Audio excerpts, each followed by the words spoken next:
My name is Dr. Gary Schaefer. I'm the Director of Library Arts and Culture for the City of Glendale, and excited that you're here today. In my role of overseeing arts and culture for the City of Glendale, I think a lot about our goal of transforming the city into an arts destination. And it's events like these, people like you all, and our arts initiatives that are helping that to become a reality. So when the opportunity came up to work with Artillery magazine, yay, Artillery, we jumped at the chance.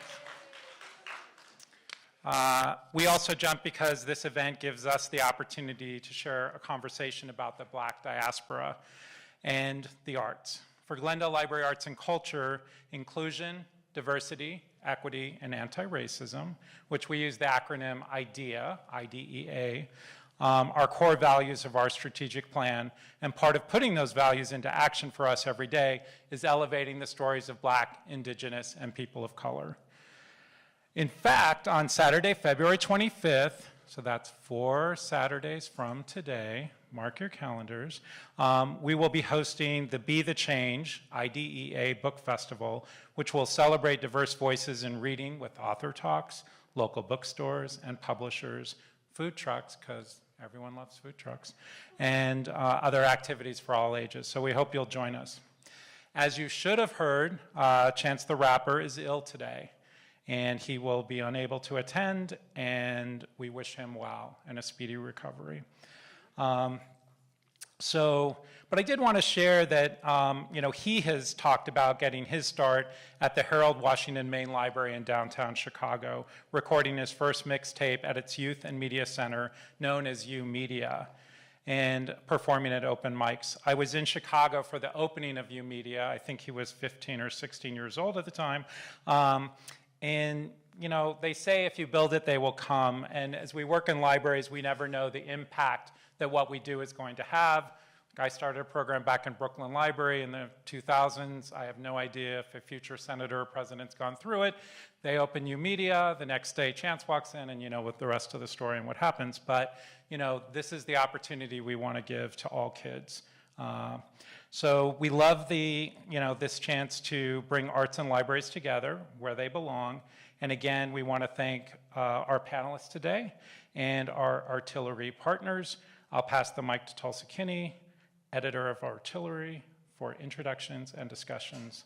Thank you, everyone, for being here today.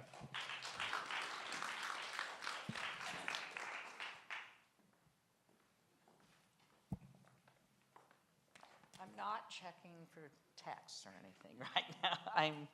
I do have a message from Chance that I will read right now, and then we will carry on with our fabulous program today, because it's a very important subject that we're discussing, and thank you everyone for coming. And I know there's probably some disappointment that Chance won't be here, and I'm going to go ahead and read a statement from him. I am so sorry that I will be unable to make it to the panel tonight. Unfortunately, I am not feeling well and thought I would be able to gather the strength to make it, but that was not the case. I am so proud and excited to have worked with Artillery on this amazing cover and what we were able to accomplish. Thank you all for your support, and we wish Chance a speedy recovery. Okay. So anyway, welcome everyone for coming today. I'm Tulsa Kinney, editor of Artillery, as Gary. Where is he? Oh, there you are. Gary just said, sorry. Okay.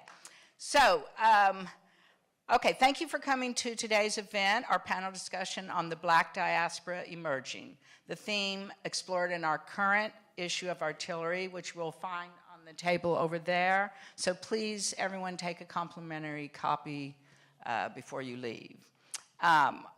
So this is an event co-hosted by this beautiful space that you are presently in, the Glendale Library, associated with Glendale Arts and Culture. We are so thankful for their generation in providing this venue. We also want to express our gratitude to GTV who are responsible for live streaming this very important event today. Before I introduce our panelists today, there are a few people I also need to thank for making this all happen. Our sponsor, Patricia Sweetow, who is right there, of the Patricia Sweetow Gallery, who recently relocated from San Francisco. So we welcome her to LA, and our Tillery personally thanks her for her generous support of this event. I also personally want to thank the Glendale Brand Library team. That would be Library Director Gary Schaefer, who you just saw, Meryl Fleischer. Are you here, Meryl? There she is over there. And Kaylee Cannon and Shannon Curie Holmes, who enthusiastically responded when I approached them about this event. They have been supporter of Artillery way back when, and a few events they've hosted in the past. So we are honored to be working with them again, and this truly could not have happened without them. So thank you so much. Lastly, I want to give a big shout out to my events producer, Alexia Lewis. Would you stand up, please? She's an incredible woman that I've had the pleasure of knowing and working with since the inception of Artillery. She did an outstanding job producing this event, and I think all that have had the pleasure to work with her will agree. I'm sure there are more people to thank, but we must get on with the panel. So, as you know, I did say Chance is not coming here, but we have a great panel on the subject. We've already gone through it on our Zoom, so I have no doubt that we will deliver. So anyway, I'm going to go ahead and get on with introducing our panelists. And I guess I'll introduce you and you're going to walk up when I introduce you. Okay.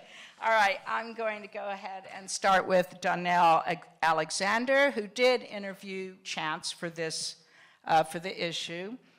Donnell writes and podcasts about culture, politics, and cannabis. Alexander's words have appeared in the Nation and Daily Kos. How do you pronounce that? Kos, as well as on KCRW and numerous cannabis-related podcasts. He interviews Chance the Rapper and talks about his Starline Gallery, with the final project landing in Africa, which happened not too long ago, and his collaboration with Maya Lee for Mocha back in September, which you just saw on the screen. So, welcome, Donnell. Our next panelist is Donasia Tillery. She is a writer and speaker whose work centers art as a mode of radical honesty, individual healing, and collective liberation. She earned her BA in philosophy from Lehigh University, her MA in Africana Studies from New York University, and is a recipient of MOZAIK, Philanthropy's Future Art Writers Award in 2022. Her writing has been featured in Artillery, Contemporary Art Review Los Angeles, and Curate LA, among others. She interviews Nigerian curator and gallerist. Would you pronounce her name, please? I'll just say Adanrele Sonaribo. Okay, thank you. I meant to practice that a little more. I'm very sorry about that. Okay, and she's a Nigerian curator and gallerist, exploring notions of Pan-African kinship, inclusivity in the arts, and the politics of representation for artists of the Black diaspora. And finally, let's have a hand for Donnell. Sorry. And finally, our moderator, who traveled here today from Oakland, Demetri Broxton, is Senior Education Director at Museum of the African Diaspora in San Francisco. His visual art practice intersects boxing, hip-hop, and the African diaspora. He is represented by Patricia Sweetow Gallery with an upcoming exhibition opening this May. So be on the lookout for that. I've seen his work. It's excellent. So let's welcome Demetri. And we'll go ahead and start our panel. Thanks again, everyone. Thank you, Tulsa. Thank you, Alexia. Thank you to the Glendale Library and everyone who helped to organize this event. We're really thankful to be here, and we're still going to have an incredible conversation. So I actually want to start off, Donasia and Donnell, if you can please tell us a synopsis of your articles that you wrote for the magazine, because I'm not sure if everyone has read them. Again, the magazines are complimentary on the table over here. I'll get started. So my article, I interview a Nigerian gallerist and curator named Adenrele Sonariwo, who started a gallery in Lagos, Nigeria, called Rele Gallery, which is newly in Los Angeles. And so the article really plays with this idea of cross-cultural exchange within the diaspora, and particularly the ways that Rele Gallery really tries to put forth work that is not strictly about the struggle of Black experience, but really thinking about it in a more, just the totality of Black experience in a more colorful way. And so that's something that was really important to me as someone who is really interested always in Black media, and at the same time, largely disappointed with work that is very just reductive and kind of one-dimensional. So the conversation with her is both about kind of putting her platform out there and the importance of the work of that particular gallery and those artists, and it is also about really thinking about the ways that even in trying to understand the struggles of racism, of racial violence, we can sometimes really be reductive in our approach to understanding Black personhood and experience. And hi, I wrote about Chance the Rapper. I discovered his work probably in I discovered the second mixtape, the acid rap tape, and you know, I thought he was going someplace, but there are a lot of rappers who have mixtapes that seem like they're going someplace. It wasn't until I heard him on Kanye West's album, what's the name of the album? It's the one after Life of Pablo, which has a lot of biblical themes, and I think everyone should know that there's a lot of Christian thematic play in Chance's stuff. He's never an overt Christian rapper, but those themes are pretty constant. Anyway, yeah, the Life of Pablo, he came on just bursting in, making a huge impression on me. And when I wrote about him, I really wanted to make a point of capturing those first years, you know, because Chance very famously wasn't putting out albums, he was putting out mixtapes, and there's a lot of freedom and autonomy that's connected with that. I did something with this one. I think I had a revelation because I quit writing earlier this year. I quit journalism, and then I came back, and I decided not to try so hard. That was like my big artistic revelation for 2022. Don't try so hard. And there's a formula to this with a very intense 6-graph summary of his career that I think I'm going to do all the time because I'm not trying that hard anymore. I'm breaking news. And you know, that I think is really important for hip-hop artists because they don't tend to get there's not a ton of critical analysis of their careers. I think there tends to be a temporary aspect, disposability, maybe we want to call it, to rap music. And I think everything he did was very important in its time. You know, that acid rap album put him together with Donald Glover, and so you had Childish Gambino, really two young talents who I don't think they were thought of as sure things on anybody's imagination. And so, you know, one of the things I didn't talk about so much is that the one debut, I mean, he got all kinds of awards, but the music wasn't really selling. He didn't sell a lot of records with his last album. The themes are a lot more adult in terms of marriage and fatherhood, and these are things that people maybe don't want to hear. And so I didn't go into it a bunch. And when I say people, I mean kids. You know, he's already kind of an anomaly in these artists anyway, because I don't know how many of you are listening to hip hop these days. Mumble rap is kind of ruling, and that's not really what he does. So, you know, he has enough, what's the word? He went to private school. So you can put him on the Colbert Show, and there's not a whole bunch of drama. But I don't think that's necessarily where he wanted to go, and I think the movement into museums was a natural move for him. I think it was inspired by, you know, having a second or third act and hip-hop being a challenging thing. It's a lot more comfortable being in a museum than getting your ass kicked in some foreign country or something. So I wanted to get that stuff out of the way and really talk about his plan to not just be a museum presence, but to be someone who's connecting with the diaspora. And that concert that happened in Ghana was really kind of landmark. Excuse me one second. I wrote about a concert that was being put together in Tanzania about 7 years ago, and it just didn't happen for a lot of reasons that don't have, I mean, there are a lot of complicated reasons why rappers can't get into other countries, and we'll just leave the rest to your imagination. Chance didn't have that issue, and the team he put together didn't. But it really felt like something more. I talked to a kid about this beforehand, a kid who's a hip-hop fanatic, and insisted that Chance's deal is that he wasn't going to make it in the industry. But the fact is that he's looking into a deeper world with a longer view than any hip-hop kid consuming music in the States can imagine. There's a appetite for the music and the culture. In fact, it's not just that hip-hop is being consumed in Africa, it's being made there. And when we talk about the diaspora, we're talking about the people, the refugees who end up in Europe, for example, and what they're doing with hip-hop. He's feeding something really important, and it was fun writing about it. I thoroughly enjoyed reading both of your articles, and I just had a chance to reread them. Your writing is incredible. I'm amazed by it. Very different styles of writing that both of you have, but really incredible, really compelling. And with an article, you only have so much space to write. So I'm wondering, what are the things that didn't quite make it into your article because of space limitations that you want to share with anyone? Well, I'll start. And I wrote them all on my hand and sweated them off. But we were talking about something. I should start by saying I caught a documentary this morning about, it's called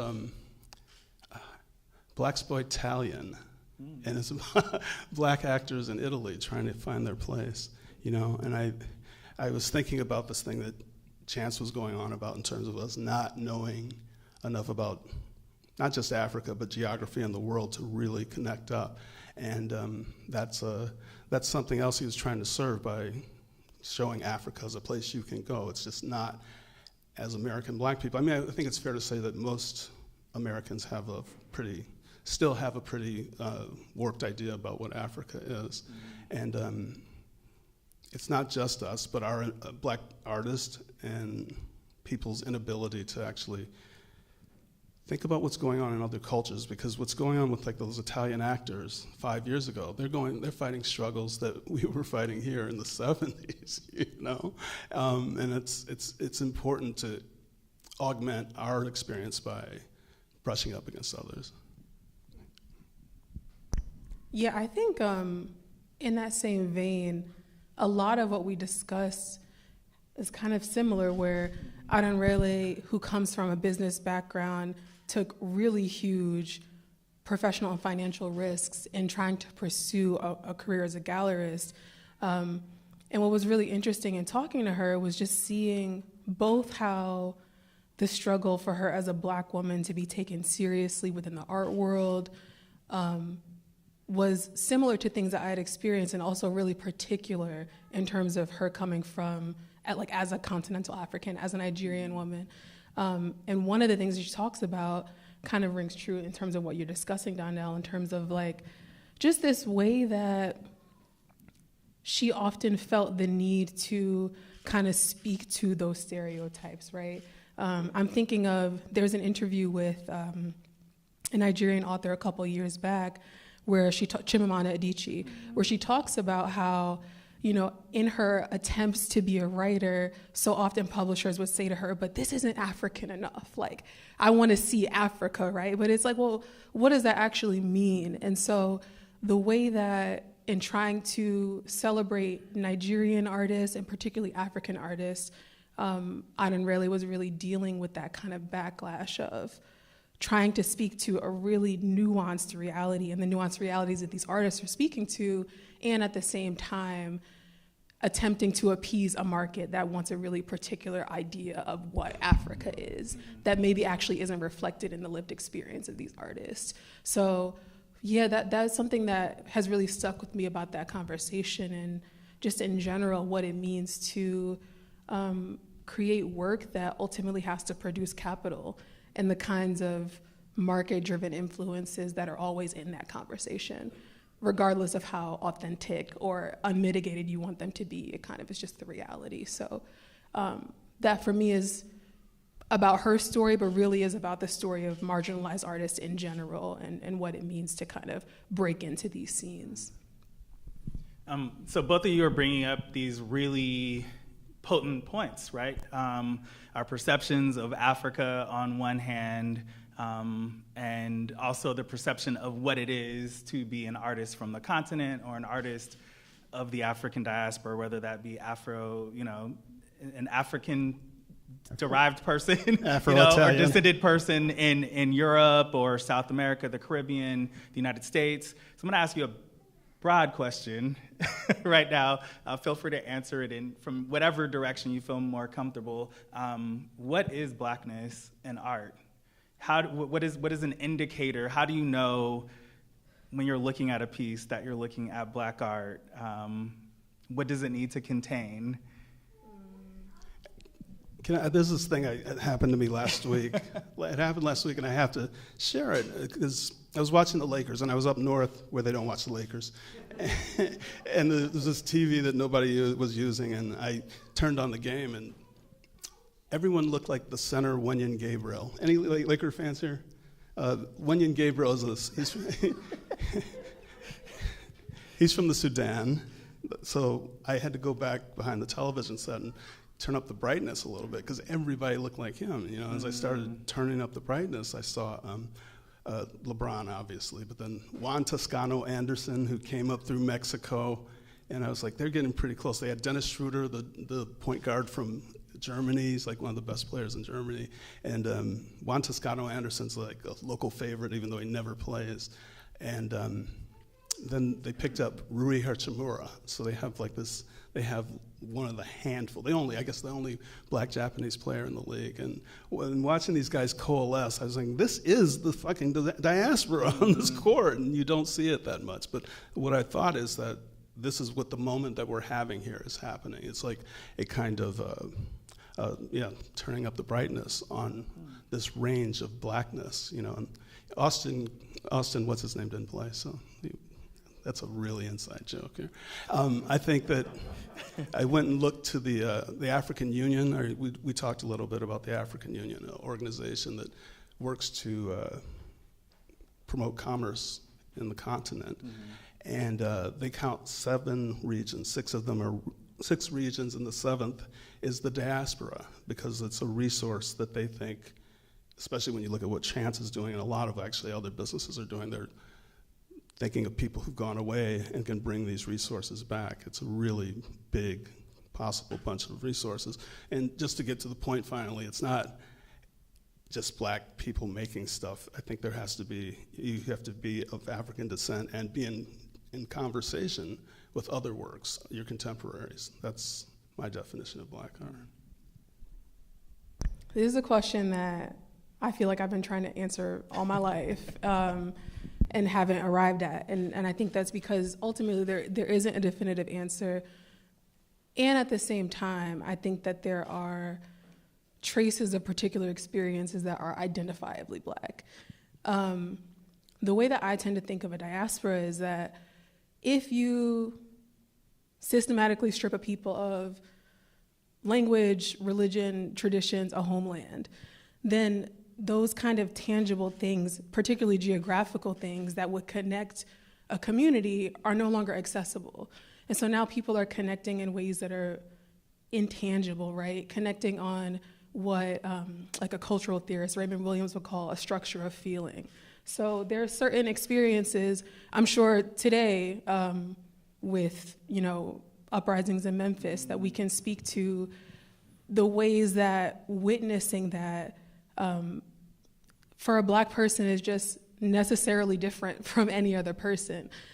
So I think of even Chance's song, Cocoa Butter Kisses, for me is like a great example of that, where there are I listen to that song and I can think of and kind of recall like the feeling of Black elders and like the affect attached to that. And so for me, when I think of Blackness, I think about certain emotional experiences that you simply cannot have if you are not inhabiting a Black body in this world. And that for me is where people are connecting, where there's that kind of unspoken understanding of, I don't know you, but I know, at least in part, what life might be like for you. And I love that definition. I think it's interesting, though, because a lot of the conversation has been about the commercial component of all of this. And you don't have it without, you don't have success without that commercial success. And necessarily, Black art is sold to people who aren't Black. I mean, it just is. And I wonder what you think that does to the process of consumption. What does to the process of consumption? It's not just going to be Black people having this experience with a piece of art, you know. Is it less valid? I see. No, I don't think so. For me, when I think of Black art, and this is something you talk about in your article too, where there's this idea that, you know, Black artists need to be working with portraiture and kind of like particular forms, when for me, Black art is really just art that takes those kinds of intangible experiences that connect us and bring it into aesthetic form.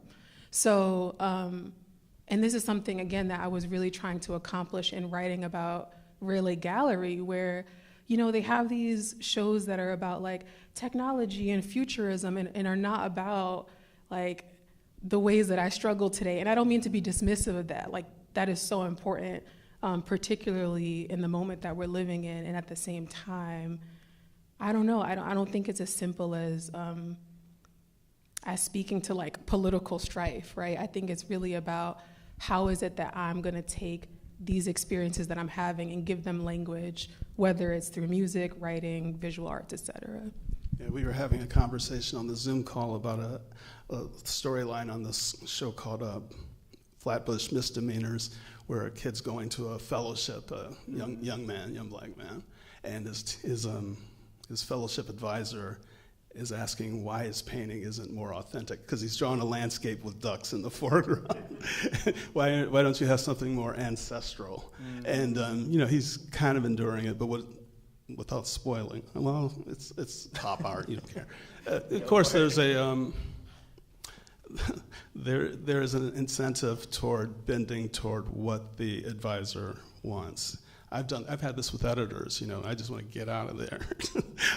And I will change sentences just to make things happen the way, you know, to get the easy way out. And, you know, we're all just workers at the end of the day. What do you think, do you feel like the new interest in portraiture, or this heavy interest in portraiture, changes what Black art is? Does it marginalize the abstract artist? That was a lot of the conversation. I think a little bit, because, like, you know, I'm someone who is really interested in, like, I don't know, color theory and, like, cosmic thing, right? Like, I think that people have interests that are not necessarily about depicting Black embodiment. And again, I want to be clear that I'm not saying that that work is not important.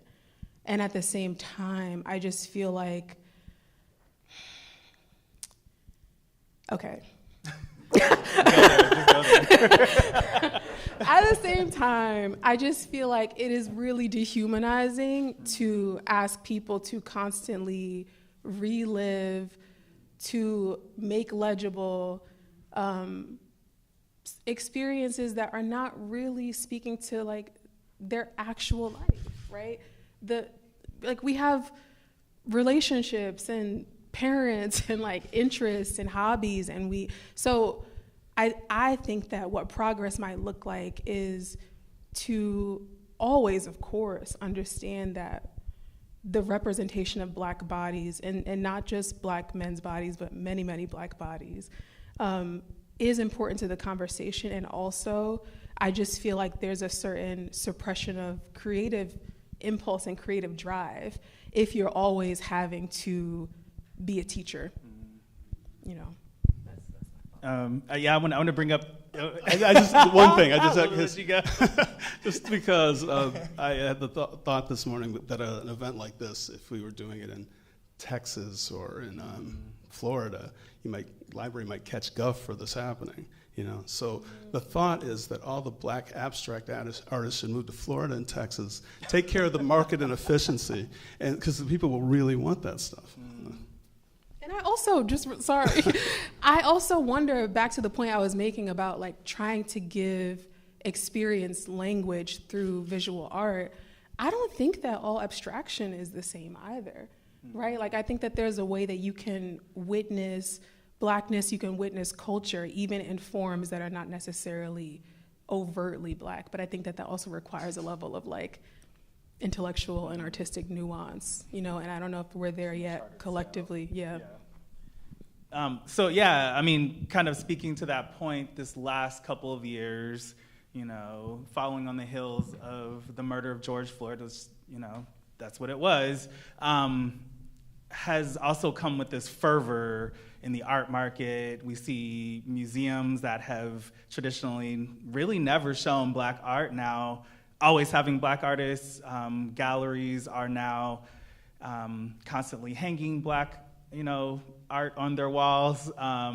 And, pieces, as you mentioned, the Ernie Barnes piece that went to auction, sold for, what was it, 6 times? Yeah, I think it was 16 million. The estimate, I think it was like 21. But if someone knows, please correct me.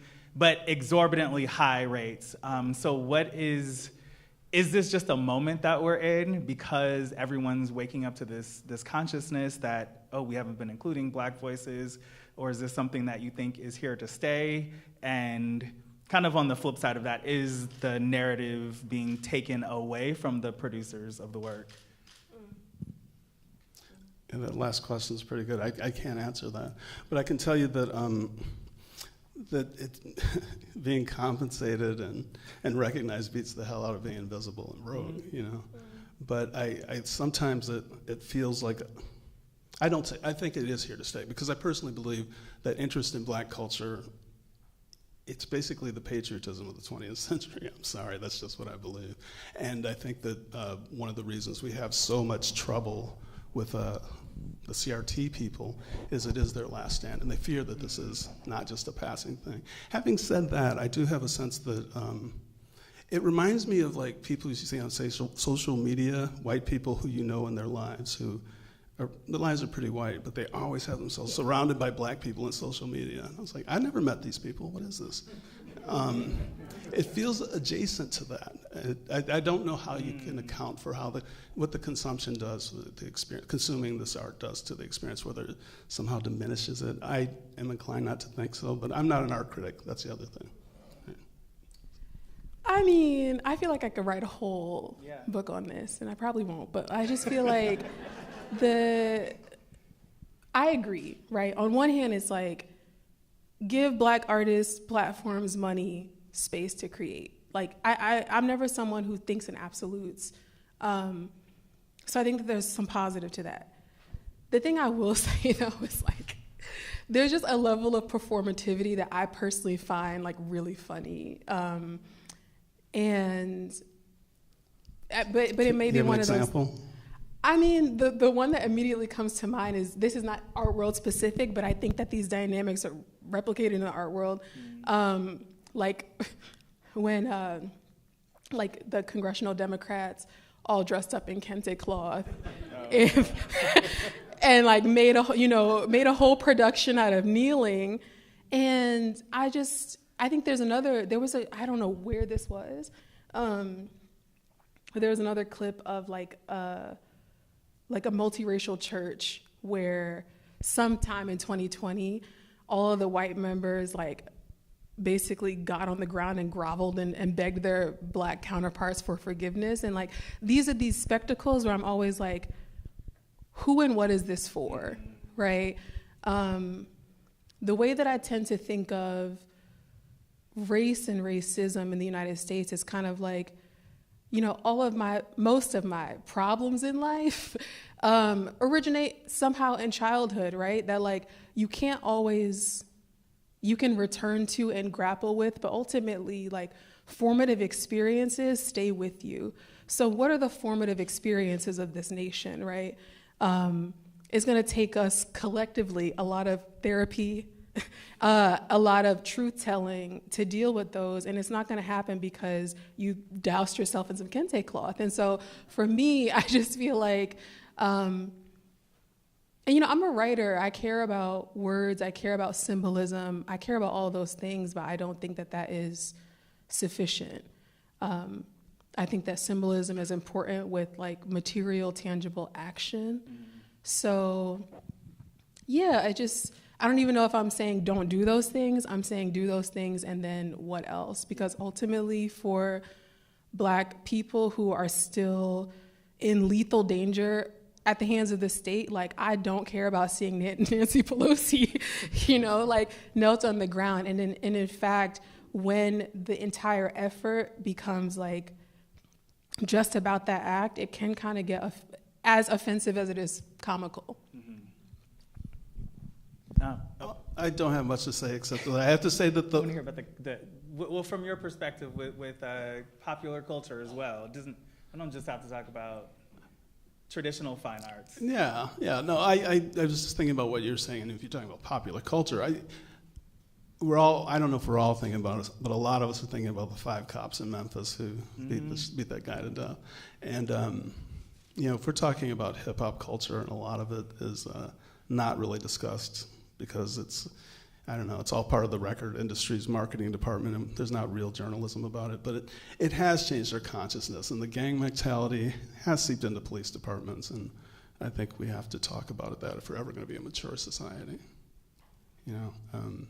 It's one of the more disgusting things I've seen. I just wanted to get that out. Yeah. No, I mean, I think that is the elephant in the room, right? It should at least be in the back of our minds that something horrible happened in Memphis, and the culprits were not who we normally think. It was 5 Black cops. Right. And I think this goes to kind of flipping it back to your articles a little bit on that. You both interviewed folks that are skirting their way around the stereotypes. They're really trying to create these new worlds, these new understandings of what Blackness can be. Chance with going to Ghana and having this 50,000 person, concert, coupled with art, and then also this gallerist who is trying to present not just the struggles and the poverty of Africa to the rest of the world, but to try to show joy. And what is it about those spaces that I think get very little attention? I feel like, at least, I don't know about everyone else's social media feed, mine over the last 24 hours has been a lot of debate around if and how to share video footage. And I think... How so? What do you mean? Because, I forget, was it Kamal Bell? I think it was Kamal Bell, a Twitter post, where he talks about having lived through the Rodney King incident. I don't even know what language to use, honestly, and the riots in the aftermath of that. And he was saying that many Black people at that time were like, there's proof, like we have something to point to, like this is what we've been saying, right? And now what we're finding is like we have a plethora of proof. We have an abundance of proof, and that doesn't undo the fact that we've been so conditioned to just understand certain bodies as criminal and others as not. And so at that point, when you understand that maybe the video footage doesn't prove a point, doesn't push anything forward, then it becomes about having real conversations for Black and non-Black people about the really weird appetite we have for consuming that media. And I think for Black people specifically, I think we're just so traumatized that sometimes maybe we don't always take seriously what that does to you psychologically to take that in. And so I think it's important to just be asking those questions of ourselves of what do I care to consume this for, and to what end?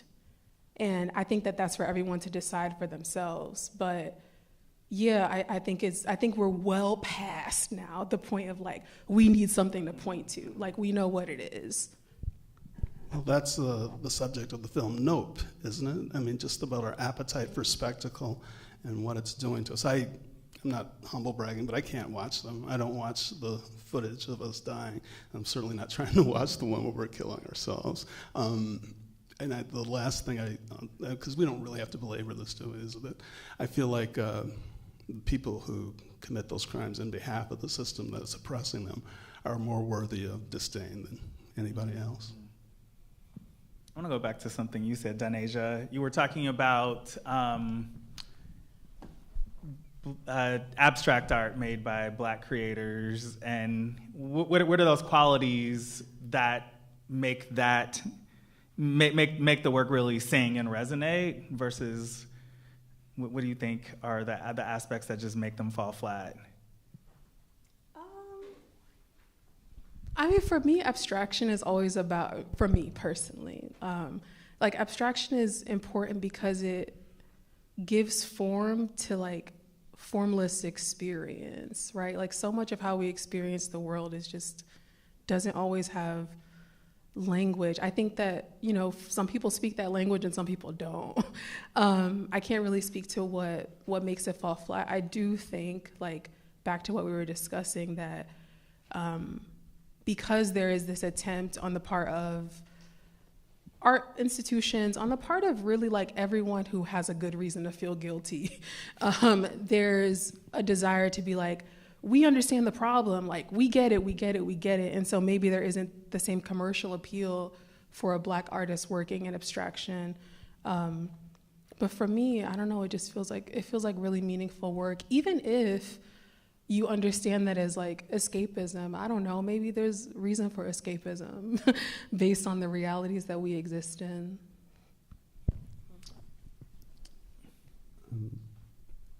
I got lost in a thought and blank there a little bit, but I think I actually want to ask you this question. Do you feel like choosing to be an abstract artist as a person of color, especially right now as we're in this moment of like a boom time for portraiture and whatnot, is that a political act? I think, maybe this is cliche, I think most of what we do is political.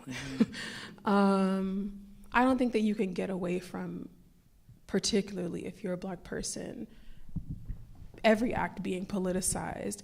But I think it can be. I also think that portraiture, though, can be political and maybe work outside of these kind of like conventional bounds. There's a show by an artist named John Key that I'm still kicking myself that I didn't write about, but it's called Suits Me, and it closed like maybe a month ago. He's a New York-based artist, but he did a show out here. And basically, so the title kind of is made manifest in the fact that he has these suits on, and he photographs himself, but the way they're like these purple suits, but somehow they render him really obscure. And so I think that the way that he's working with portraiture is really interesting, which is to say, like, my representation of my embodiment and my experience doesn't necessarily have to be legible, and that maybe there's some power in kind of pulling back the gaze and not making space for that kind of voyeurism. So I think there's a lot of nuance to that. I think that abstraction can be political for a Black artist to be like, you know what, I'm not really trying to do that. And I also think that there is space for portraiture to like work in really novel ways.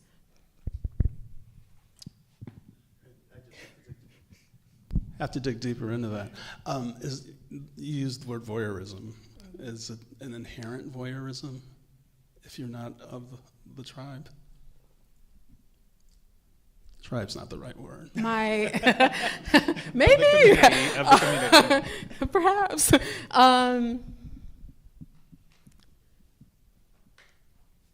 Again, trying to stay away from absolutes, and I want to say mostly yes. I want to say mostly yes because I think that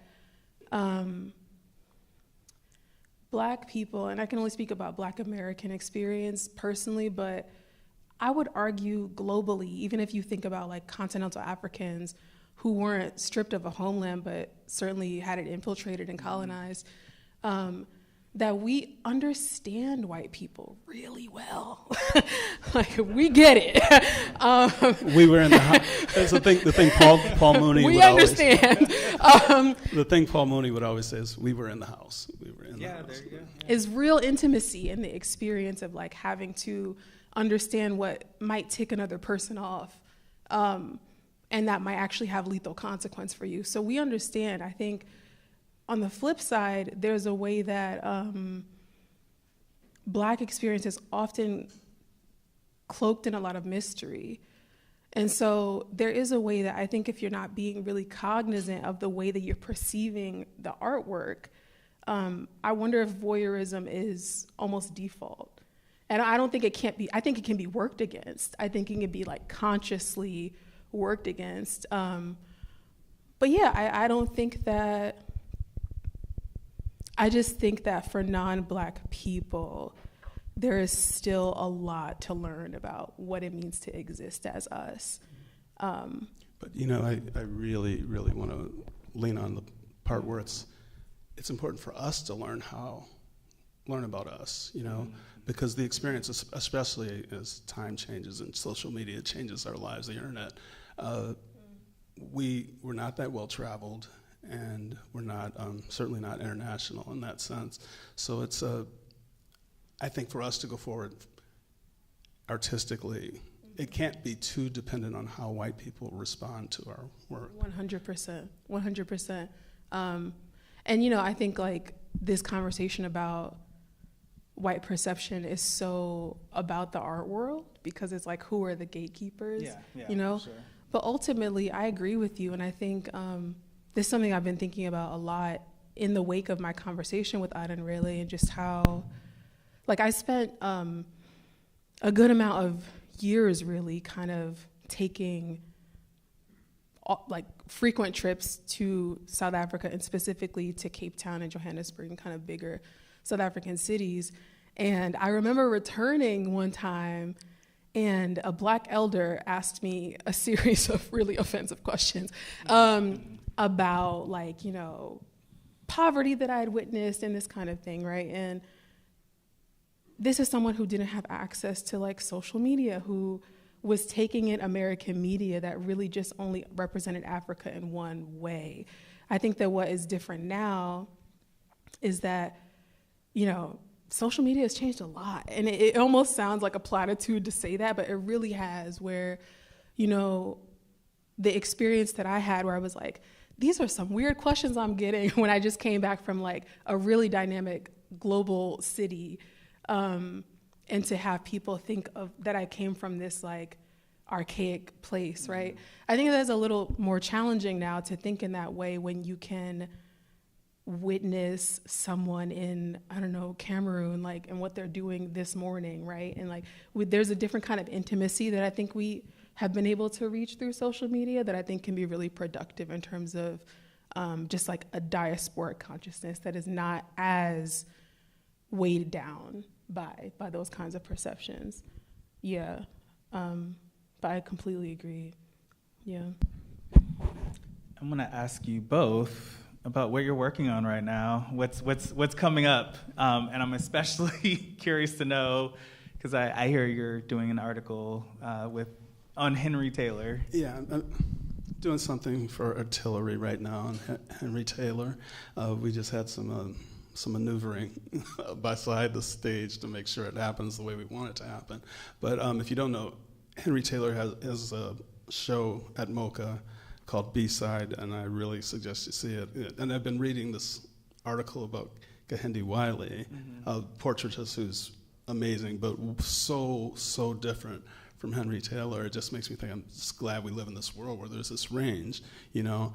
And we talked a little bit before this about his affect and his eccentricity. And there was in the catalog a conversation with him and another artist whose name escapes me. I feel really bad about that. And he was talking about being classified as outsider art. And I thought that was really interesting. I don't think I really addressed it in the piece, but I could see where maybe even 15 years ago you might have decided that's the category he belongs in. But he is he's someone I really admire. The more I look at the work and the more I follow him. So I'm writing about Henry, trying to finish writing about Henry. And you know, what's interesting about the Chance piece is that while it was going on, I was doing this really heavy investigative piece about corruption in the cannabis industry, and so they were really coinciding for a while, and I was kind of losing my mind because it's two very distinct parts of my brain that were trying to make it happen. I'm writing a thing about safety on the train because I believe in public transit, and it's really kind of crazy sometimes. I have a history of a building that I live in. The building I live in, I'm really interested in that. And there's a book coming out, a photo book about the Portland riots, whose name is escaping me. It'll come back. But I wrote the foreword to it about what happened in 2020. And I'm going to write some more about that actually this spring. You know, I got to go up when the riots were happening up there. And one of the most interesting things is that George Floyd's brother said first thing out of his mouth when his family approached the stage is, I want to thank the people of Portland because they kept this on the front burner when no one else was talking about it. So yeah, I'm trying to sell a podcast series, and that's my life right now. We love that for you. Yeah, I'm actually trying to. I've been thinking a lot just about my work in general, because even in preparing for this event, I was like, what is it that I'm doing? I think, you know, I've written about race, I've also written about climate, and I've also written about, for Artillery, wrote a review about like human desire, and right. So I think what I would argue is the connective tissue of my work is really writing about art in a way that feels embodied and experiential. I think that what is really complicated about art writing and its ties to academia is that oftentimes we write from like purely intellectual space, which doesn't always resonate for me personally. I've been reading this really, really amazing anthology by Tressie McMillan Cottom, who's a Black woman. It's like a collection of essays, and in it she talks about, I forget the name of the particular essay, but in it she talks about how for Black women who are denied judicial authority, ethical authority, all the kinds of authority that you would want to speak about something, that personal experience becomes the thing that you have authority to speak on. And so for me, I'm always writing about art in a way that is like trying to articulate how I'm experiencing it, and hopefully trying to walk people through what it means to have like a real encounter with an aesthetic that moves you. Yeah, so to that end, I'm working right now on a review of a show called Deep Time. And yeah, it kind of talks through a kind of post-human society and having us really think about the way that we're maybe not here for too long and what we want to do with that information. But I'm also I'm on the market for a personal essay class if anyone knows anything about that, because I'm trying to really sharpen my ability to think emotionally, if you will, and to use my authority, the personal lived experience, and bring that to the discourse around art is something that's really important to me. So. Hey, I should tell you that the name of that book is Protest City. It's Oregon State Press, and Ryan Dundon is his name, just in case you want to pick that one up. Comes out in May. Yeah. That's awesome. What are the things that connect your various writings? Donnell, I'm especially interested in kind of like, what are the through lines? In my writing? In your writing, yeah. You can, interesting. On the online catalog, I could look at both of your long, how you've been writing for years, and kind of looking at the through lines. Yeah, I don't know if I've ever asked myself that question, But when I'm at Tulsa, I was working at LA Weekly, and I'd just come from San Francisco, where I had a club column. I was the only guy in the country who had a nightclub column and a city hall column, so I did those two things. A joke is that, I started a club. Right? I started a club column and I never quit. It just never ended. So I had there's always been politics, but it's always been connected to arts, pop arts in particular. And I made this huge jump to ESPN in 1998, and that was where I realized like there's a threshold that you can't cross. You can't really cross the sports industrial complex. It's really hard to write honestly about the NFL and have access to all that in that. And you know, I will always say that black culture is at the heart of it. One of my fundamental experiences as a person who communicates and decided what I wanted to commute about, I took an acid trip in 1988. 88, yeah, in Fresno. and there's that We thing. need another hour for that one. The thing about me and hallucinogenics is I had a great mentor. I had a guy named Lloyd Francis, a Jamaican guy I knew in San Francisco. He still lives on Haight Street. And I looked in the mirror. You're not supposed to look in the mirror on acid. That's the thing. Right after. Yeah, you know this too. But the funny thing is, now that I'm an adult, I can do it. I'm very excited about that. I've made some progress. But Richard Pryor's Bicentennial Nigger, have you heard that? Is anyone familiar with that one at all? It's an amazing, long spoken word piece about arriving on the slave ships, and that's how black humor started, because the guy is in chains, and he looks over the other guy and says, "Yesterday I was a king," you know? And he goes through it. It came out in 1776, so that's why it's a bicentennial nigga. And he says, gets more step and fetch it in his voice as he delivers it. And then the last line, he says, "Y'all probably thought I forgot about all that." And then he delivers the next line very seriously, "But I ain't never gonna forget it." And it just, you know, I think it was the fact that I was tripping super hard, that but it stayed with me, you know. The addendum that I probably shouldn't tell the story is that I had that great moment, but then I went home, and I was in college still. I was an intern at the Glendale office of the LA Times. Wow. But when I went home, I took like 3 more hits of acid that night. My goodness. That's probably why it stayed with me. Next. And I'm sure this is because you have a long kind of resume of really looking at the cannabis industry. Yeah, and I did this thing in 2008, a public radio thing that became an animated piece about Doc Ellis, who threw a no-hitter on acid. And so, yeah, people know that one. I'd won a chance to be here because in my youth I was super religious. I was very much a kid who believed. And then I hit that joint and I said, nope. And so ever since then, I've had just a deep curiosity about it. And when I was younger, I went to Chico. I worked in Chico in my first job, and I was just probably too stoned for 5 years. Tulsa was vice president of the union when I was president. I got elected president because I was high at the union meeting, and they voted me in. But we did really well. That's true. So I figured that shit out. In Oregon especially, I was able to, because legalization allowed me to control my dosage. And I knew what I was doing. I feel like every single one of you are doing it all wrong.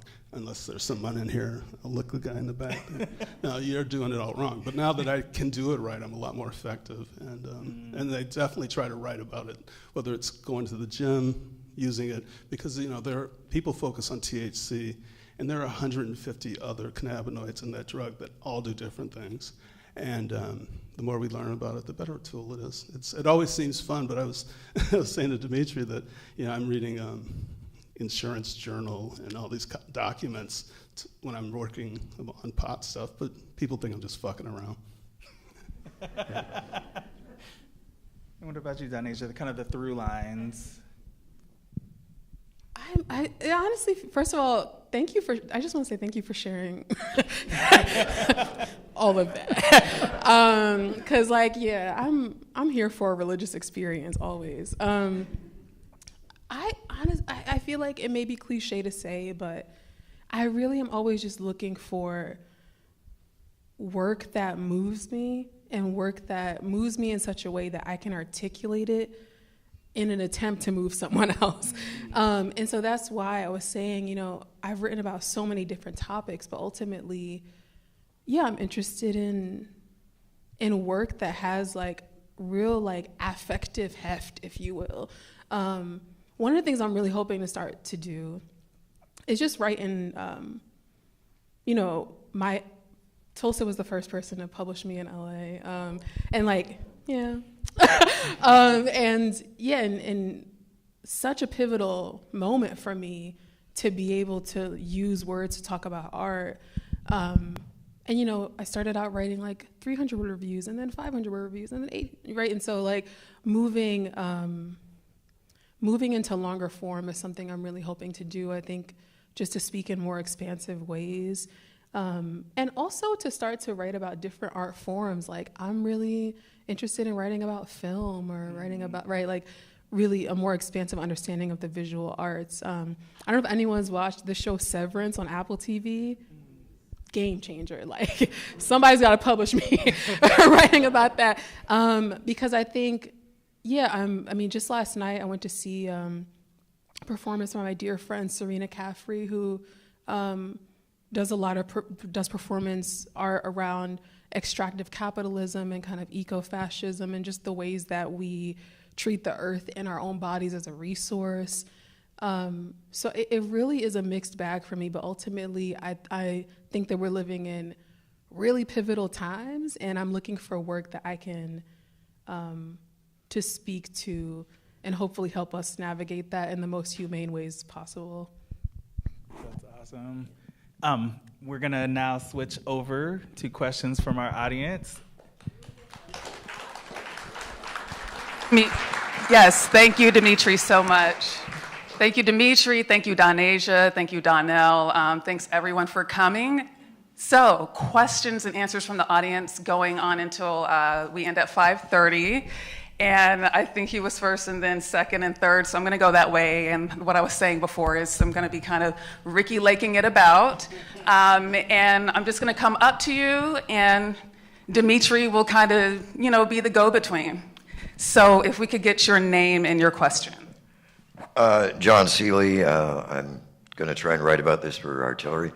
But, you know, diasporas are complicated. And, you know, I mean, my basic understanding of the African diaspora is like centuries ago we had slavery, you know, which was at least threefold going, you know, through, you know, to North America, to Brazil, to the Caribbean, largely through Spaniards and maybe a few French. And then contemporary, we have, you know, as a result of, you know, as you said, extractive capitalism, we have people going from, you know, to Europe. And also some of the West Indians going back to England. Now, I'm just wondering, to what degree do you see interfacing between the various, I don't know what we'd call it, arms or tentacles of the diaspora, or I mean, do you see any promising signs of learning from one another, you know, between Europe, Brazil, the Caribbean, et cetera, et cetera? Thank you. So the question was really about the connections across the diaspora, the African diaspora. Do you want to? Well, I was just going to use the examples of some of the stuff we were talking about earlier. These Italian actors who come from Africa, immigrants, some of them have moved back to the United States and are playing their craft here.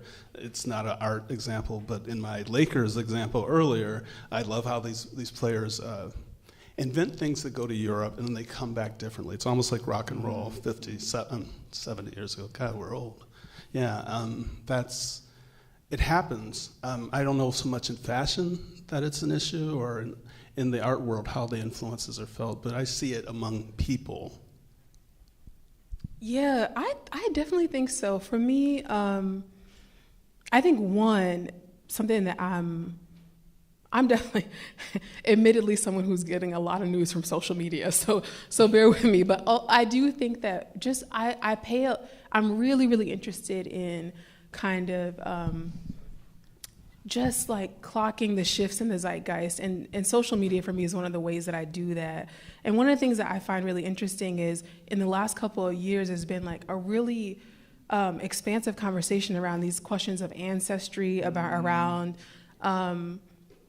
both ancestry in terms of like inherited trauma, but also inherited traditions and point of view and spiritual access. And so I think that is not a new conversation, certainly, but one that has become much more mainstream in terms of the ways that, again, we may be connected that aren't always visible.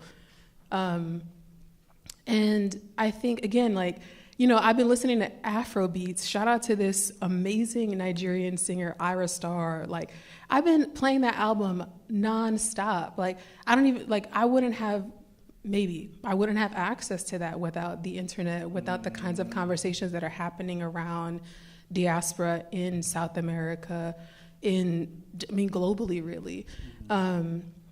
And what I find really interesting about my experience of listening to that music is that, and this is something that I tried to really give language to when talking to Adan Rele, which is that, yes, there are ways that, like, I didn't grow up in Lagos, and like there are ways that our experiences are not going to mirror one another. And then at the same time, when I listen, especially to Nigerian artists who are having a kind of renaissance right now, something about it does feel like a kind of home to me in a way that I can't always articulate. And so I think that there are new forms of connectivity that are happening online for sure.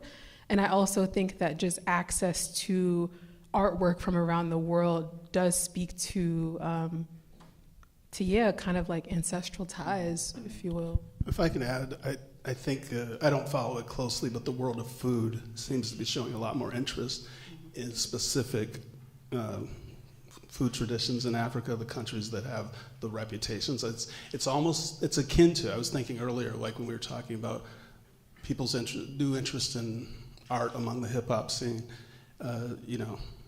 understanding Gucci is not that far from understanding, really fine art. And I think, the interest in good food has to start there, because, we have been kind of biased in our traditions, or really like holding on to a lot of old food things, and just to reach back to something older that actually is new to you is really interesting. And I love that people are doing it, is showing that interest. Have you read or watched High on the Hog? What's it called? It's so good. Yes, High on the Hog, the Netflix mini docuseries. Oh, that one. Yeah. The author before the adaptation is Jessica Harris, but she does like a whole historiography of the ways that, like, even like we call like sweet potatoes yams, like the ways that food is also kind of offers a tangible history of connection back to the continent. So. Demetri, do you have anything on that also? Yeah, I would just say for me, I want to caution us about starting the African diaspora experience with the transatlantic slave trade. Right. Just thinking about the 1619 Project, where Africans arrived here as not enslaved people before this country was even founded. Can you say a little more on that? Because I don't think everyone in this room knows that. Oh, it's on Hulu. You can also watch it. The 1619 Project. The new version. But that was the year that Africans first arrived to the United States and weren't enslaved until almost a century later. So there's this long history of Black people within this country outside of the system of enslavement. So just caution us on thinking about that. And the internet and social media definitely has broken down the barriers and made it easier to trade information, but things like music, if you go back to High Life from the 1950s, there was these transnational circuits of culture being exchanged between the continent, which is, also why, there's hip hop happening on the continent of Africa, all over the Caribbean, and infusions of, reggae. And so there is no purity of the culture. I have a friend who's a Babalawo, and he talks about how in America we really have this desire to put things in neat boxes and say that, and it's particularly when it comes to people of color and keeping the culture in a past that is beneficial for the mainstream or those empowered to keep people in these tight little boxes, but there's always been transitions and changes, and anytime people come in contact with another group of people, there's an exchange that happens, and nothing stays pure, you know, the way that we like to imagine that culture stay pure. So yeah, just Beautifully said. Yeah. So we're going to move on to the next question, and you had a question, yeah? So let's get your name. Yes, my name is Jeremy, and I was wondering, how do we respond to the diaspora here in Los Angeles when it seems like black people are getting pushed out of this city for a number of reasons, in terms of like the rents that are going on, the prices of homes. You have the stadium in Inglewood. You see a lot of these homes right here in Central, these new apartments that are coming up. They're $3,000 a month. So it seems like there's a lot, and you look at the population of African Americans in LA, it's gone down the past 20 years, almost 30 years, it's going down. And you also have the LA City Council, they're talking about disenfranchising black voters. You heard on the tapes with Nuri Martinez and Kevin De Leon, who are talking about taking political power from districts in CD8, which is represented by Marquise Harris Dawson, who is a black politician. So this stripping of black representation in LA, even in Glendale as well, how do we respond to that? It seems like it's a push. I mean, economically and politically, it seems like in LA there's a lot of forces going on that are pushing out not just black people, but just poor and working people in general. And it's just how do we respond to that, whether that's through art or whether that's through just garnering attention around that issue. Thank you. And I have a few opinions about that too, but I'm going to leave it to you guys to handle it. Well, I'm from Oakland, so, but we do have the same thing is happening in my hometown. I think you do better. What's that? You do better. We do not. Maybe on a smaller scale. We do not, yeah. I mean, I think we may have started off the trend of getting people out? To Antioch? I live in, exactly. You know black the area. Black people used to live in Oakland, now they live in Antioch. Yeah, my neighborhood was 100% black when I moved in there 17 years ago, and now there's like 4 of us left on the block. So, but you want to talk about LA? Yeah, I was only going to say that urban areas everywhere are going through it, and that of all that list of trouble you talked about, the most offensive one is homelessness to me, because when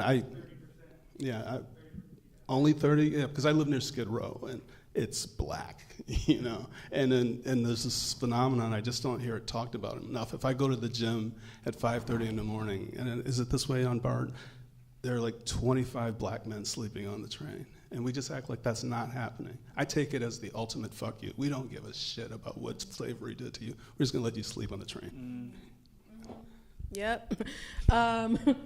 Yeah, actually, thank you for that question. I don't know that I have a solution. I know that I don't have a solution, actually. But one thing I will say is that back to this conversation around symbolism, around this kind of like rush that began or resurged in 2020 to prove that like nobody's racist and everybody loves each other.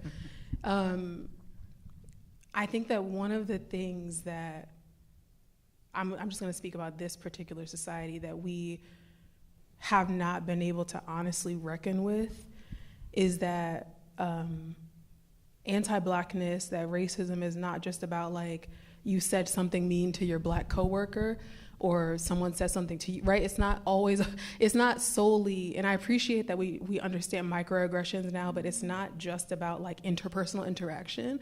It's about the fact that we live in a nation where capital is power, and that the legacy of enslavement means that power is withheld from certain people. So for me, one of the things that has really shifted for me politically over the last couple of years, largely due to trans and non-binary activists who understand that like it's not just about education and conversation, and all of that is nice and important, but it's also about like getting money in people's hands. It's particularly now like mutual aid, right? Like if you see like a mutual aid post and you have $10 to spare to make sure someone can pay their rent this month, like stress kills, like so many things besides police kill. And so I've become much more of like a materialist than I ever have. And just thinking about like, particularly people, if you have like privilege and access and the power that comes with that, like fund something for someone. Like it can't just be like, oh, I'm like watching a podcast and I'm talking, and that like that's great. Like I'm a writer, I care about words, I care about conversation. And I also care to make sure that people's material needs are met, especially when we know that there are systemic barriers to that. So I think that one thing I'm really hoping to do is that we start to have these conversations around materialism, around cultural materialism much more seriously, because like people are trying to survive and there's really no way to thrive if you are trying to get your basic needs met. And so I think it's just about being honest about the way that power functions, and that maybe we let ourselves off the hook when we don't tell the truth about that. Another thing I'd like to interject about the way power functions, and this is something that among circles of friends that I have who are not necessarily artists or have been in the art world, and when the cycle of gentrification being, a bunch of broke artists, because not all artists are trust fund babies, broke artists are looking for a cheap place to live. Yuppies are looking to look cool, so they move in next to them and they have all the money. And now they want to open up the 6,000th vintage shop, sandwich shop that costs $15. And you have displaced the original people who were already there, who were being in community with the artists that live there. And now this whole chain has happened. But a lot of times these patterns are anticipated years before by large amounts of capital and wealth that a lot of us who are from the working class or who are poor have never experienced, and so we don't know how to identify it. So when you were asking your question, I was thinking back to when a lot of galleries started opening in East Downtown LA, if some of you remember, and a lot of the community members took ire and they brought it to the streets on them, and a lot of them left and found somewhere else to go. And even though I am an artist, a part of me, kind of applauds that fire, but also wish I could reach out to some of those young people and be like, you're aiming that at the wrong person. There is a bigger giant that you could be strategizing to aim that at. And so part of the solution is going to be really understanding where that wealth and capital is and not where you think it is. And then that's where you direct your eye or come up with your strategy, come up with, how you're going to reverse or, just kind of stop some of this. But yeah, do you have anything on that? That was perfectly stated, though. I was going to say Donnell Alexander on Venmo.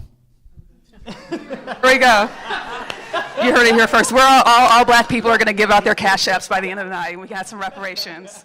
So there was a third question you had, right? Pardon me, sir.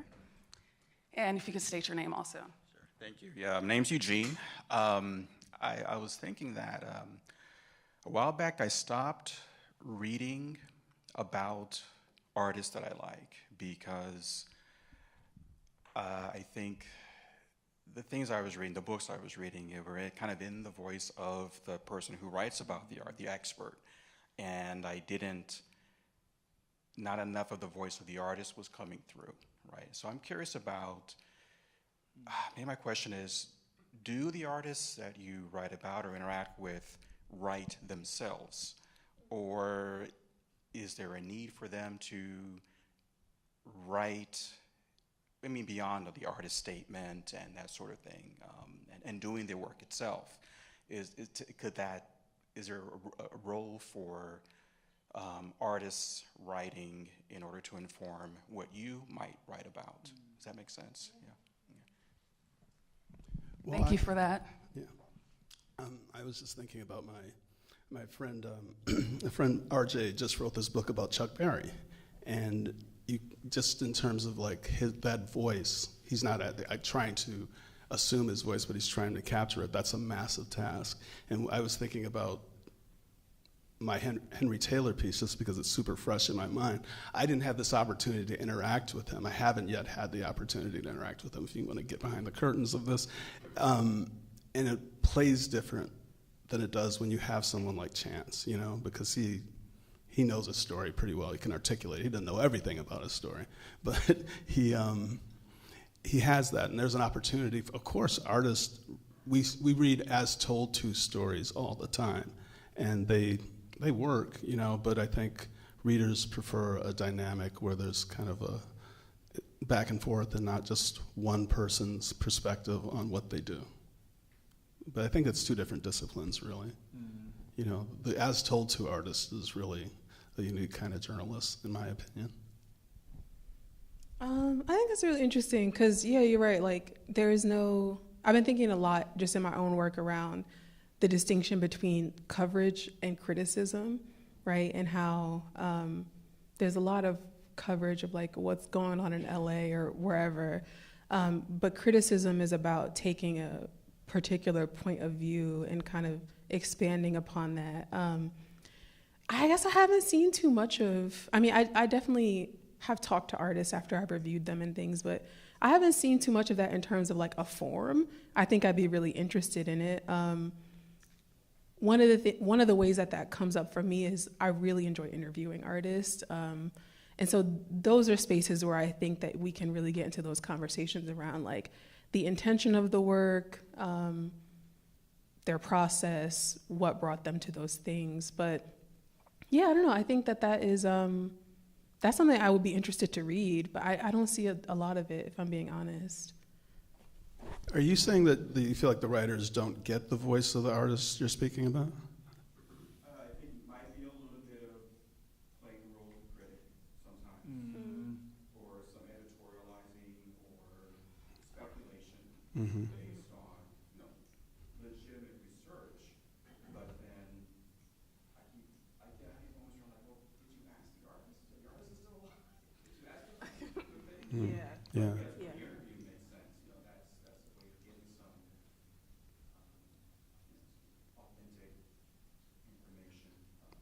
Right. Yeah, I think there's a place for kind of bantering back and forth. Well, you know, one of my favorite music critics from back in the day was Lester Bangs, and he had a relationship with Lou Reed where they were basically arguing in print. And because sometimes the artist is too close to what they do. And, you know, the subject has every right to be angry and disagree and all that good stuff. But I think what you're talking about is a matter of taste, really. It sounds like you want pure reportage rather than analysis, maybe. Or you want them all separate, like that one burger they used to have. The hot side stays hot and the cold side stays cold. Is that what you want? Is that what you're asking for, young man? Okay. And now you're the one on the hot seat. You just came to see a panel, and now...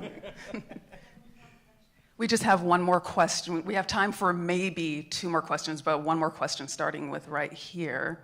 And after we're done with questions, then I'll have a few announcements before we all leave.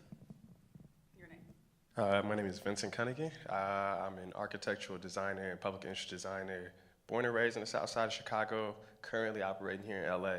So to kind of piggyback off my guy's question here before, thinking about how you use art to prevent whitewashing. So the thought process there is, actually one of my projects is Destination Crenshaw, and there we created an art corridor where we worked with the likes of Kehinde Wiley, so many other black artists.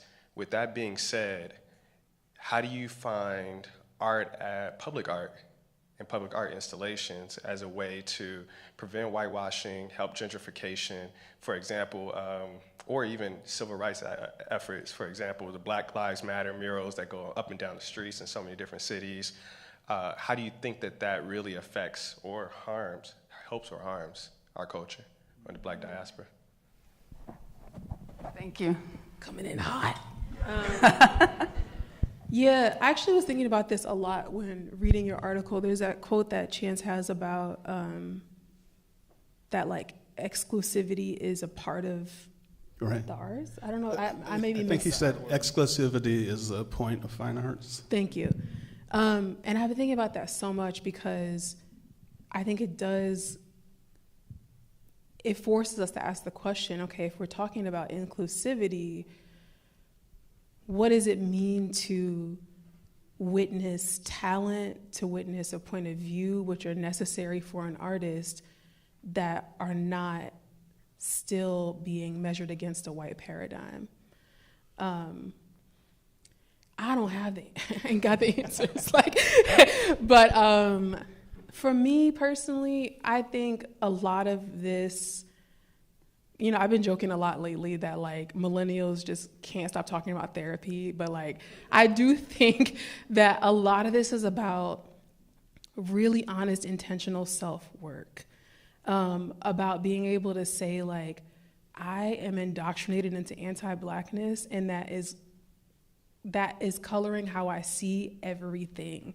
We can't force that work on people, but I do think that there's a way that it's just about it is about fostering a culture of honesty about how that impacts the way that we see, and then that impacts what we think is worth seeing.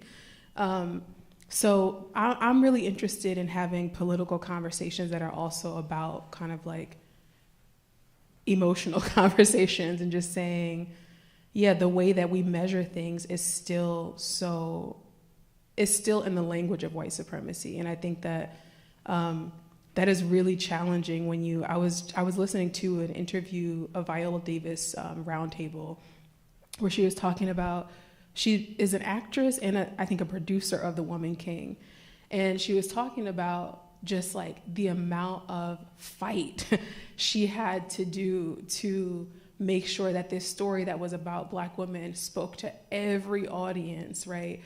And how the work of that then kind of, how do you maintain the integrity of a project when you're having to prove its commercial value to a white audience? I don't really know, but I know that for me, I'm trying to be really intentional about witnessing the ways that my own anti-Blackness is changing how I perceive and what I think is worth perceiving. And I would hope that we all would make our own attempts to do that. I can't believe I heard you say my own anti-Blackness, because that's not something we talk about a lot, and it's important. I was curious, were you talking about you're talking about signs, public signs in the manner of Black Lives Matter signs, not sculptures?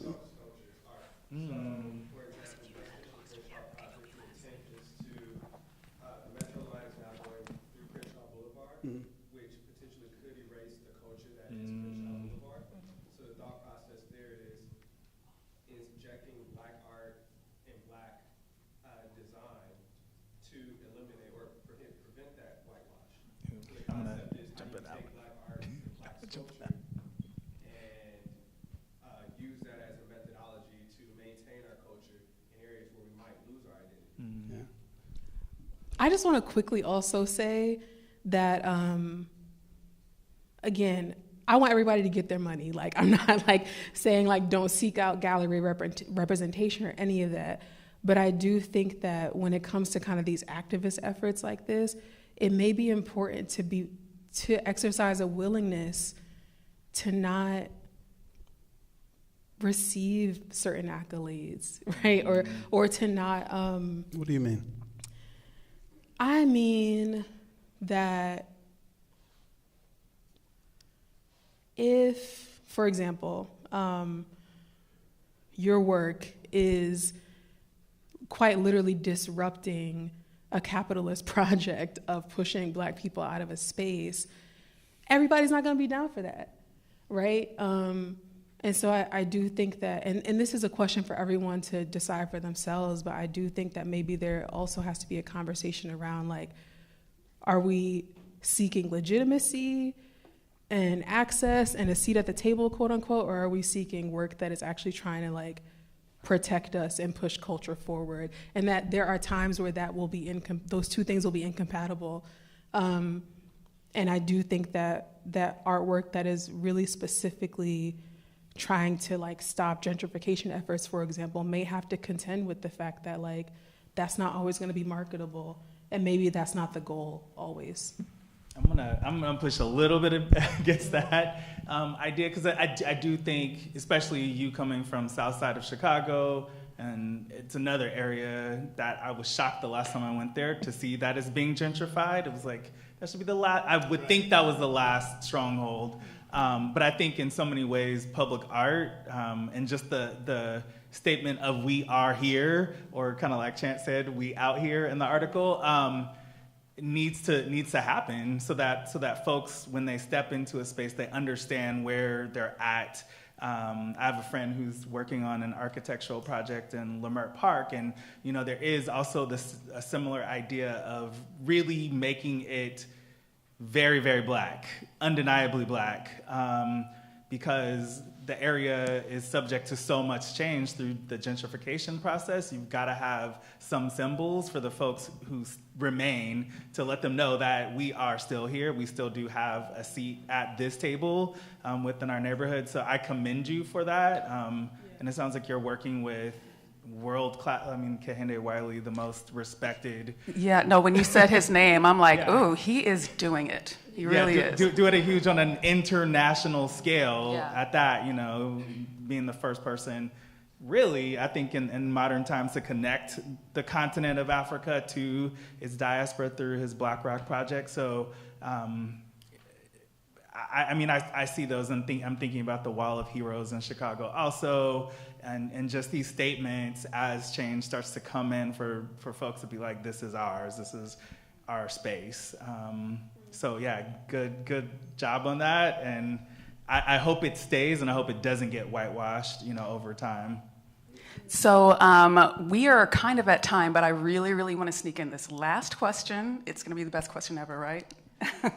And then after she asks this question, you guys answer it. Then I'm going to hand the mic back to Tulsa. So give us your name. Okay. Thanks. Hi, my name is Ani. You guys spoke on how social media is bringing this new layer of intimacy, and how that you believe that some art is kind of mostly represented in portraiture, and we need to focus on other abstractions. As people who do focus on communicating art and the experience of it, do you guys foresee any particular trends for these upcoming years in medium or abstraction for Black emerging artists? I know you guys went into movies and productions and Nigerian Renaissance and all of that, but is there anything in your personal tastes that you think would be navigating in the right way against the whole voyeurism thing? Thank you, and that is an excellent closing question. It really is. And I just want to say, I really think it's hard to force anyone into a medium that they don't necessarily relate to, but I know you've got something better to say than that. I don't know that I do. But I don't know if I can necessarily foresee trends.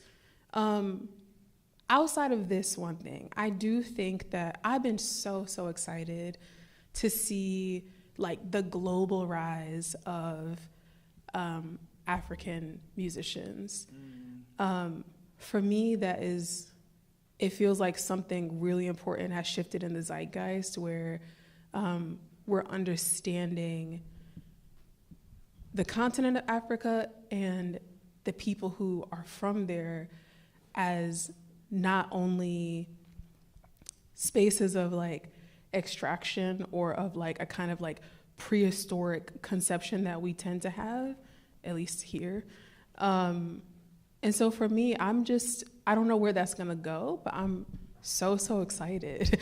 And I'm excited to see, for me, I think a lot about the Harlem Renaissance is a time that is so exciting to me, as sort of almost like a kaleidoscopic view of Blackness, where you have writers and visual artists and musicians all speaking to the same issues, but from very different vantage points. And I think that somehow they achieved work that talked about the particularities of their time, but also these kind of universal Black experiences. And from what I can tell, I think a similar thing is happening, at least as it relates to music, for African artists, where the ball's really in their court right now. And I think it really challenges all of us to challenge conceptions that we have, or misconceptions that we have, but also to just like be more creative, you know, like in this sense. I loved how you put this, the language of like cultural purity, and just thinking about the way that that is such a myth, right? So I do hope that the kind of rise of these artists does impact all of us in meaningful ways. That's what I got. I mean, I think a trend that I'm seeing is, I think over the last, since 2020, there's been this extreme focus on figuration and Black figuration on the wall, and I think that I'm starting to see shifts with artists from the Black arts movement era that are still alive and working, now starting to get solo shows.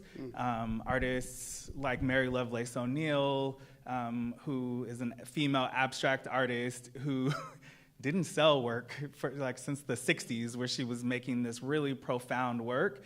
And now suddenly, you know, she's having sellout shows in New York and LA. And so I think there's this trend where these voices that have been there and present forever are starting to be seen. And, you know, I think LA is a huge center of that happening. I'm gonna plug my gallerist, who doesn't necessarily show figurative work and tries to find new voices. And I think we're starting to see that more and more in museums, and then also seeing, I'm gonna go back to the I mean, because the art world, if you're an artist, you're not gonna really be able to make a living if your work isn't going to galleries, if it's not eventually going to the secondary market, to Christie's and Sotheby's. And so those auction houses are actually starting to take an interest in abstract Black artists as well. And so I think the trend is just gonna keep moving in that direction. At least I hope it does, so that we kind of, as the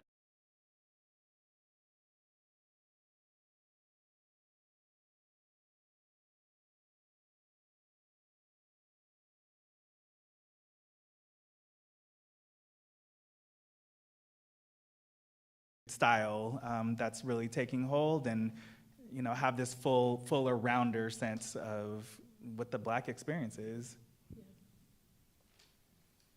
I think we have to come to a stop. How does this work? Push it up. Hello? Here. Hello? Oh. Did you have anything else to say? Okay. Okay. Thank you so much. I have to say I was, you know, quite rattled at the beginning of this program because of Chance not being able to join us. But I'm not rattled at all anymore, and I think this panel was excellent, and I think that this is a conversation that needs to keep going on, obviously, and thank you. You were just wonderful. Thank you so much. And thank you, everyone, for coming. And there is an opening here. You'll hear, I think the library closes at 6, but there is an opening downstairs. So I just want to thank everyone for coming. Again, we are sorry that, you know, Chance didn't show up, but he's sick. What can you do? So anyway, everyone, thanks again for coming. And please pick up an artillery and keep reading artillery. You'll get stuff like this in there. All right, bye-bye. What, is that?